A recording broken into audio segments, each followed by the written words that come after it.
Welcome back, everybody. My name is Tucker, and in today's video, we're doing something different. Kev sent me this over on Twitter. It is a bracket of a whole bunch of players in the NBA that are under 25 years old, and we're going to go ahead and fill this out just like you would a March Madness bracket. I will leave the original tweets down below here at the bottom just to give credit to the people that made the bracket, as well as Kev for sending it over to me. But I'm really excited about this. I think this is going to be really cool, and I think this is something that I can do with a lot of different stuff rather than just this one video of 25 and under NBA players. So we're going to go and get started, and it is seeded exactly like the NCAA tournament would be. You've got 1 through 16 seeds in 4 different regions, and then we obviously go all the way to our champions. Some of these are going to be relatively easy, like obviously having Luka over PJ Washington as a 1 through 16. Some of them are going to be a little bit more difficult, like the 8-9 traditionally would be in the NCAA tournament between Michael Porter Jr. and Aaron Gordon. Now, for me, I'm going to do this based off of who I would rather have now on my team, as well as moving forward. Like, I don't just want it to be this guy's the better player,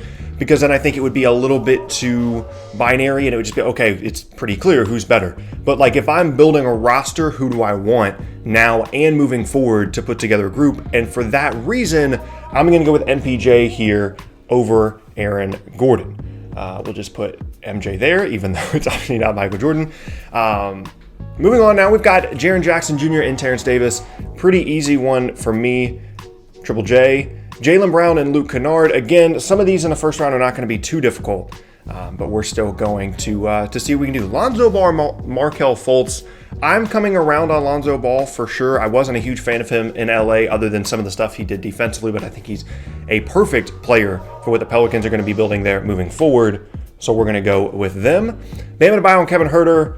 Pretty easy there as well. I don't know why that is in all caps. There we go. OG Anunoby and DeJounte Murray.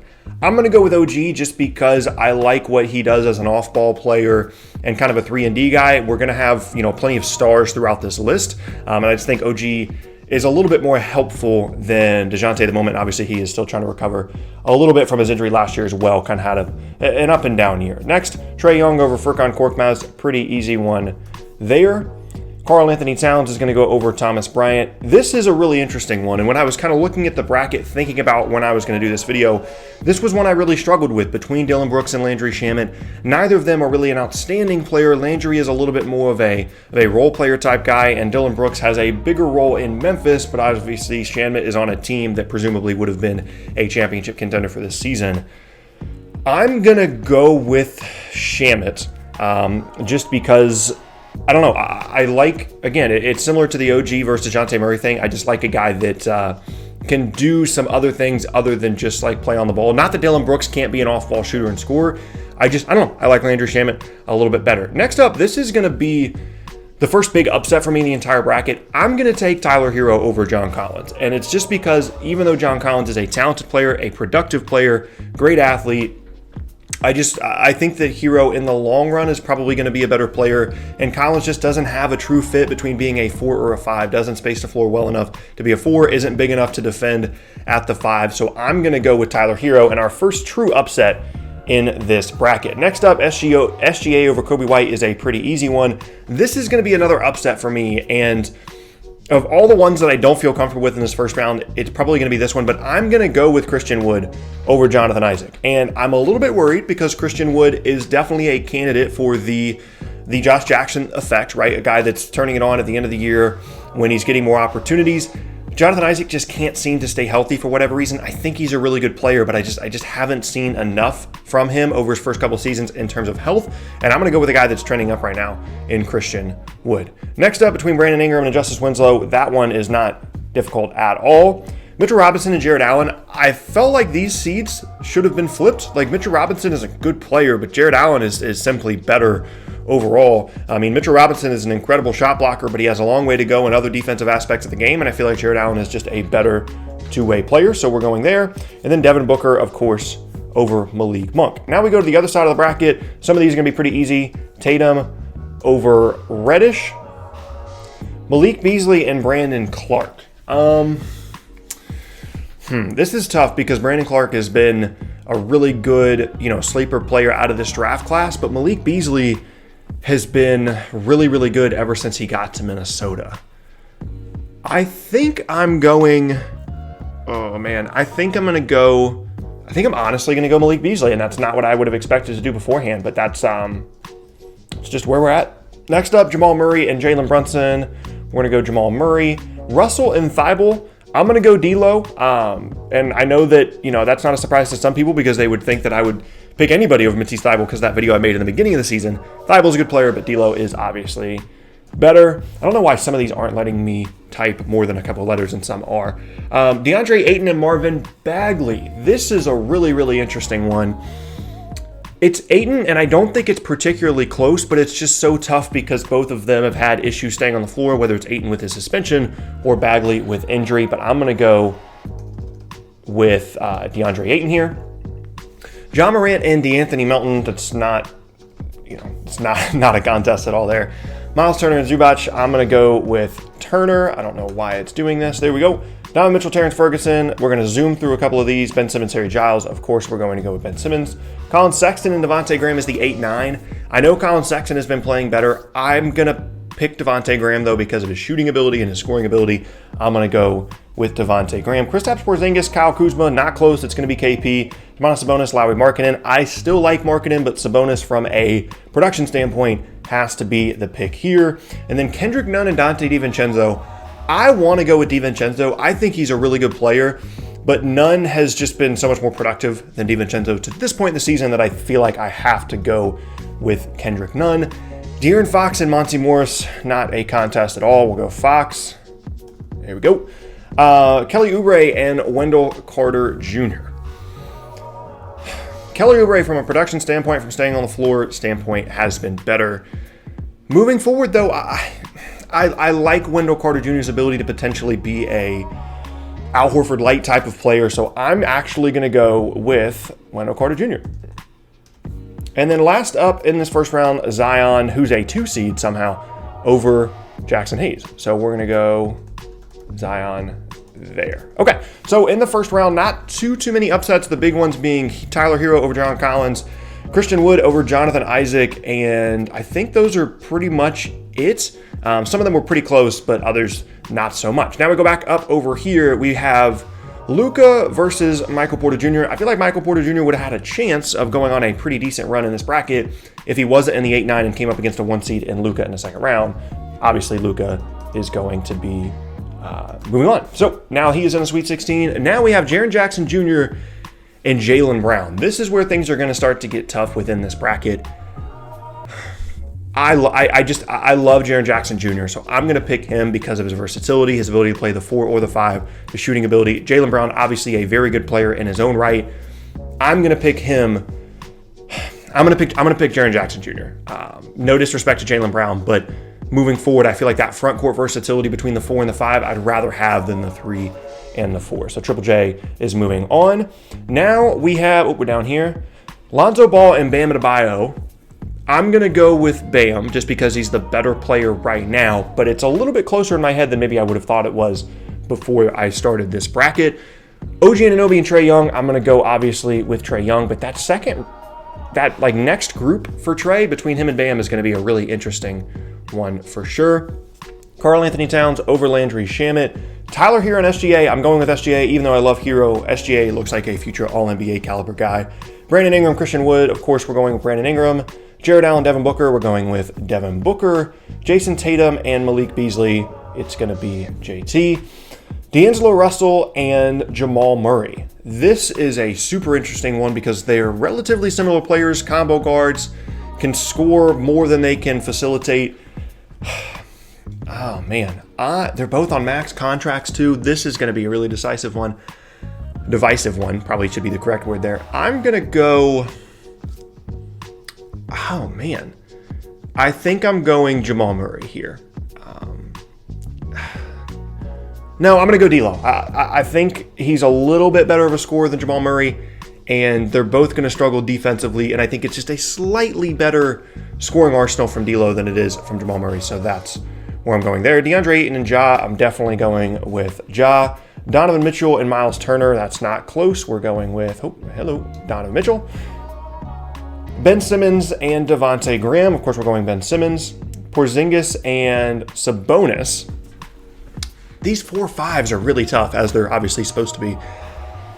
Porzingis, I think long-term has more potential. Sabonis right now is playing better. Porzingis has had some good moments, but still obviously trying to recover from injury a little bit. I'm going to go with Sabonis, I think. He's been a better player this year, potential All-NBA caliber guy, made an All-Star team. I'm going to go with Domantas Sabonis over Kristaps Porzingis, which I feel like is surprising for me. Now we've got Kendrick Nunn, De'Aaron Fox. It's not close. It's going to be De'Aaron Fox. And then Zion, obviously, over Wendell Carter Jr. So that is our Sweet 16. Luka Doncic, Jaren Jackson Jr., Bam Adebayo, Trae Young, Karl-Anthony Towns, Shai Gilgeous-Alexander, Brandon Ingram, Devin Booker, Jason Tatum, D'Angelo Russell, Ja Morant, Donovan Mitchell, Ben Simmons, who is DS? Domantas Sabonis, there we go, De'Aaron Fox, and Zion Williamson. So now we go back up here, Luka and Jaren Jackson Jr. Love Jaren Jackson Jr., but I love Luka more, so he moves on to the Elite Eight. Bam Adebayo and Trae Young. I'm going with Trae Young here, but I love Bam Adebayo. I love what he does to help your team win. I love the versatility that he provides on both ends, how good he is defensively. But Trae Young is just such a good offensive player that I feel like he's someone that could potentially be the focal point of the team. You have to build a lot of things around him, but he could be the focal point of a really good team. I'm not sure that Bam is quite at that level. Plus, that sets up the Trae Young, Luka Doncic thing in the Elite Eight. Karl-Anthony Towns and Shai Gilgeous-Alexander. I'm going to go with Cat just because Shai is still growing and is still, only in his second season. We've seen Cat for a couple of seasons and just at this moment in time is a better player. This one, Brandon Ingram and Devin Booker, is really interesting. Personally, I'm going to go with Booker just because we've seen this level of production from him for longer, and I think he is a better player overall. Even though Ingram's having a really good season this year, this is the first time that we've really seen him at this level, and we've seen Devin Booker at a similar level for the last couple of seasons. So I'm going to go with Devin Booker there, which sets up a really interesting matchup between him and Karl-Anthony Towns in the next round. Then we have D'Angelo Russell and Jason Tatum. I think it's going to be Jason Tatum, and I really don't think it's all that close just because of Tatum's two-way impact. Donovan Mitchell and Ja Morant is a really, really interesting debate to have here. I love Ja, and moving forward, I think he's going to be one of the best guards in the entire league. But I think that there's a relatively significant gap between him and Donovan Mitchell right now, and I don't think that he can overcome that with the potential that he does have. So I'm going to go with Donovan Mitchell. Then we have Ben Simmons and Domantas Sabonis. I still believe in Ben Simmons as a two-way player. He has to work on the jump shot stuff, but he definitely has enough, in my opinion, to get to the Elite Eight here. De'Aaron Fox and Zion Williamson, this is not a matchup that I wanted to decide between because I love both of these guys.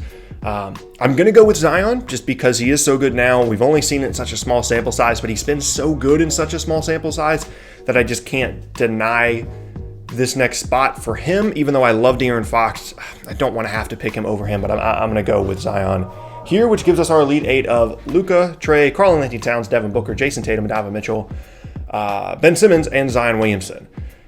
To get to the Final Four here between Luka and Trae, I'm going Luka. I do think that it's relatively close on the offensive end, but Trae is such a bad defender. Not that Luka is a good defender or a great defender, but Trae is so bad.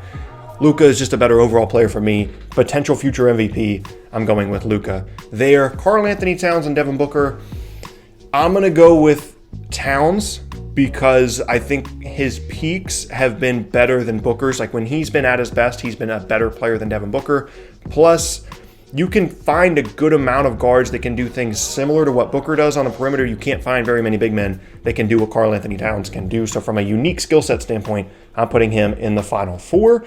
Now we get to this bracket, Jason Tatum and Donovan Mitchell to get to the Final Four. This is so close.